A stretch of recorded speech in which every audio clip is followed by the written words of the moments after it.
Hello, നമ്മുടെ പുതിയ വീഡിയോയിലേക്ക് എല്ലാവർക്കും സ്വാഗതം. അപ്പോൾ നമ്മുടെ ഇന്നത്തെ റെസിപ്പി വന്നിട്ട് ടൂട്ടി ഫ്രൂട്ടി കൊണ്ട് നല്ല കളർഫുൾ ആയിട്ടുള്ള ഒരു കുക്കീസാണ്. കുട്ടീസിനും വലിയവർക്കും എല്ലാവർക്കും ഇഷ്ടപ്പെടുന്ന രൂപത്തിലാണ് ഈ കുക്കീസ്. നല്ല ടെക്സ്ചറാണ് കേട്ടോ. മുകളിൽ നല്ല ക്രിസ്പിയും അകത്ത് നല്ല സോഫ്റ്റും ആയിട്ടുള്ള ടെക്സ്ചറാണ്. അതിന് വേണ്ടിയിട്ട് ഒരു ബൗൾ എടുത്തിട്ടുണ്ട്. അതിലേക്ക് 100 ഗ്രാം ബട്ടർ, 1/2 കപ്പ് പഞ്ചസാര പൊടിച്ചത്, പിന്നെ ഒരു 1/2 ടീസ്പൂൺ വാനില എസൻസും കൂടെ ചേർത്തിട്ട് നന്നായി വിസ്ക് ചെയ്തെടുക്കാം. നന്നായി ഒന്ന് ബീറ്റ് ചെയ്തെടുക്കാം കേട്ടോ. ബീറ്റർ ഉണ്ടെങ്കിൽ ബീറ്ററിൽ ചെയ്യുന്നതായിരിക്കും നല്ലത്. ഇപ്പോൾ കൈ കഴിക്കൂല. പിന്നെ അത് ഒന്നുകൂടെ ബീറ്റ് ചെയ്തെടുത്തതിന് ശേഷം നമുക്ക് 1.25 കപ്പ് മൈദ ഇട്ട് കൊടുക്കാം. മൈദ ഇട്ട് കൊടുത്തിട്ട് അത് ഒന്ന് മിക്സ് ചെയ്തെടുക്കാം കേട്ടോ. കാരണം വിസ്കിലൊക്കെ നിറയെ ബട്ടർ ഉണ്ട്. അപ്പോൾ അതൊന്ന് മൈദയിലേക്ക് പിടിക്കാൻ വേണ്ടിയിട്ട് വിസ്കും കൊണ്ട് തന്നെ ഒന്ന് നന്നായി മിക്സ് ചെയ്തെടുക്കാം നമുക്ക്. അത് കഴിഞ്ഞിട്ട് വിസ്കൊക്കെ മാറ്റി വെച്ചിട്ട് നമുക്ക് ഇത് കൈ കൊണ്ട് കുഴച്ചെടുക്കാം. നന്നായിട്ട് ഇങ്ങനെ തിരുമ്മി കുഴയ്ക്കണം കേട്ടോ. അപ്പോൾ ബട്ടറും ഇതും കൂടെ നല്ലോണം ആയി വരും. അതിനുശേഷം നമുക്ക് ഇതിലേക്ക് വേണ്ടത് 1/2 കപ്പ് ടൂട്ടി ഫ്രൂട്ടി ആണ്.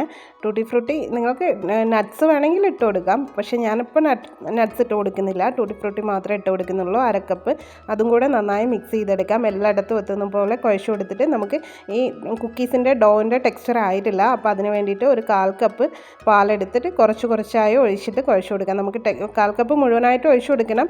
ടെക്സ്ചർ നോക്കിയിട്ട് നന്നായിട്ട് ഒന്ന് കുഴച്ചെടുക്കാം. അത് കഴിഞ്ഞിട്ട് നമുക്ക് ഇത് കൗണ്ടർ ടോപ്പിൽ ഇട്ടിട്ട് ഒന്നുകൂടെ നന്നായിട്ട് കുഴച്ചെടുക്കാം കേട്ടോ. നല്ല സോഫ്റ്റ് ആവുന്ന വരെ കുഴച്ചെടുക്കാം. ഒരു 2-3 മിനിറ്റൊക്കെ നന്നായിട്ട് കുഴച്ചെടുക്കാം. ഇതായിരിക്കും ഇതിൻ്റെ ടെക്സ്ചർ കേട്ടോ. അപ്പോൾ നമ്മൾ ഇതെല്ലാം കുഴച്ചെടുത്തതിനെ ഒരു റോള് പോലെ ആക്കണം. വീഡിയോയിൽ കാണുന്ന പോലെ ഒരു റോള് പോലെ എല്ലായിടത്തും ഒരേ സൈസിൽ ഇങ്ങനെ റോളായിട്ട് ഉരുട്ടിയെടുക്കാം നമുക്ക്. എന്നിട്ട് അത് ഉരുട്ടിയെടുത്തതിന് ശേഷം ബട്ടർ പേപ്പർ എടുത്തിട്ട് അതിൻ്റെ മേലേക്ക് വെച്ച് കൊടുക്കാം. എന്നിട്ട് ഇത് കവർ ചെയ്തെടുക്കാം. കാരണം ഫ്രിഡ്ജിലേക്ക് വെക്കേണ്ടതാണ് 1/2 മണിക്കൂർ.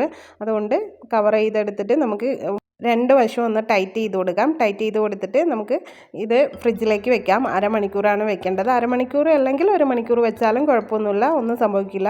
അതുകൊണ്ട് 1/2 മണിക്കൂർ ഫ്രിഡ്ജിലേക്ക് വെക്കാം. 1/2 മണിക്കൂർ കഴിഞ്ഞിട്ട് ഞാൻ എടുത്തിട്ടുണ്ട്. എന്നിട്ട് നമുക്കത് തുറന്നിട്ട് കത്തി വെച്ചിട്ട് ഇങ്ങനെ കുക്കീസിൻ്റെ ഷേപ്പ് ഉണ്ടല്ലോ അതിലേക്ക് കട്ട് ചെയ്ത് കൊടുക്കാം നമുക്ക്.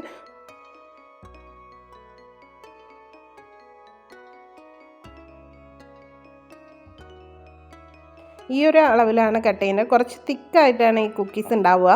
അതുകൊണ്ട് ആ ഒരു അളവിൽ എല്ലാം കട്ട് ചെയ്തെടുത്തിട്ടുണ്ട്. പിന്നെ ഞാനത് ട്രേയിലേക്ക് വെച്ച് കൊടുത്തിട്ടുണ്ട് കേട്ടോ. ഇത് നമുക്ക് ഓവൻ ഇല്ലാതെ ബേക്ക് ചെയ്യാനാണ്. ഞാൻ ഇത് നിരത്തുന്ന വീഡിയോ എനിക്ക് മിസ്സായിപ്പോയി, അതുകൊണ്ടാണ്. പിന്നെ ഓവൻ ഇല്ലാതെ നമ്മൾ ഇങ്ങനെ ഒരു പാത്രം അടുപ്പത്ത് വെച്ചിട്ട് മീഡിയം ഫ്ലെയിമിൽ വെച്ചിട്ട് 10 മിനിറ്റ് പ്രീ ഹീറ്റ് ചെയ്യാൻ വെച്ചിട്ടുണ്ടായിരുന്നു. അതിലേക്ക് നമ്മുടെ ഈ കുക്കീസ് ഇറക്കി വെക്കാം.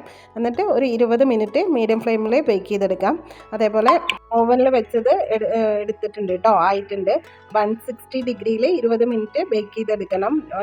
താഴെയും മേലെയുള്ള അതിൽ അത് നമ്മൾ സ്റ്റൗ ടോപ്പിൽ വെച്ചതാണ്. അതിൻ്റെ കളറൊന്നും ചേഞ്ച് ആയിട്ടില്ല. കാണാനും നല്ല ഭംഗിയുണ്ട്. രണ്ടും ഒരേ ടേസ്റ്റ് തന്നെയാണ് കേട്ടോ. നല്ല ടേസ്റ്റ് ഉണ്ട്. പക്ഷേ ഇപ്പോൾ ചൂടുള്ള സമയത്ത് നമുക്ക് സോഫ്റ്റ് ആയിട്ട് തോന്നും. പക്ഷേ ചൂടാറിക്കഴിഞ്ഞാൽ തണുത്ത് കഴിഞ്ഞാൽ അത് നല്ല ക്രിസ്പി ആവും കേട്ടോ. അകത്ത് നല്ല സോഫ്റ്റും പുറത്ത് നല്ല ക്രിസ്പി ആയിട്ട് ഉണ്ടാവും. നല്ല ടേസ്റ്റാണ് ഇത്. നല്ല ടേസ്റ്റുള്ള ബിസ്ക്കറ്റാണ്. കുട്ടികൾക്കൊക്കെ ഇഷ്ടപ്പെടും. അപ്പോൾ എല്ലാവരും ട്രൈ ചെയ്ത് നോക്കണം. വീഡിയോ ഇഷ്ടപ്പെട്ടാൽ പ്ലീസ് ഒന്ന് സബ്സ്ക്രൈബ് ചെയ്ത് ലൈക്ക് ചെയ്യണേ, കമൻറ്റും ചെയ്യണേ. അപ്പോൾ ഇന്നത്തെ വീഡിയോ ഇത്രയേ ഉള്ളൂ. Thanks for watching.